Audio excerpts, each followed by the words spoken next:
Around the world every day, thousands if not millions of people give presentations. Some are great and have a powerful impact on their audiences.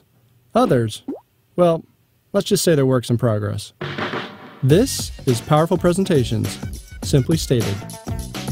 Meet Jim, an aspiring professional trying to make it in the world. Jim used to give presentations like just about everyone else he knew. PowerPoint was his tool of choice. He'd use it like an outline, with a header followed by bullet after bullet, and sometimes even sub-bullets. When he wanted to be fancy, he'd add what usually turned out to be an ineffective chart, or sometimes a table. And when Jim wanted to really spice things up, he'd add, yep, clip art. Unfortunately, Jim's approach would often confuse and bore people.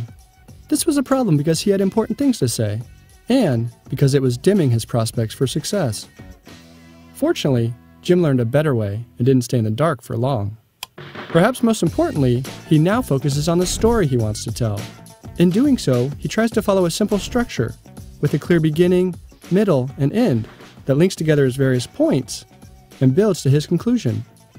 When formulating his story, Jim uses a simple pad of paper or sticky notes.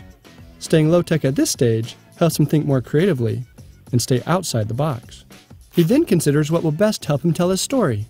Jim sometimes opts to use a whiteboard, flip charts, handouts, or even no props at all. When it makes sense for him to use PowerPoint, he tries to remember the adage that sometimes less is more. He doesn't dumb down his presentations, but he does try to limit each slide to one key idea. Or, depending on the content, he sometimes builds an idea incrementally, so it's easy to follow. He always looks for visual ways to tell his story, with supporting images, minimal text, and clear charts and graphs. Sometimes he uses quotes, but he tries to remember that people can't read his slides and truly listen at the same time. Jim still uses plenty of text to help him remember what he wants to say, but he hides it in his notes that only he sees. Jim's new approach takes more time, energy, and rehearsal.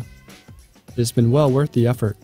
His audiences are now much more engaged and better understand and remember his presentations. And, as if that weren't enough, his pocketbook doesn't mind either. This has been Powerful Presentations, simply stated.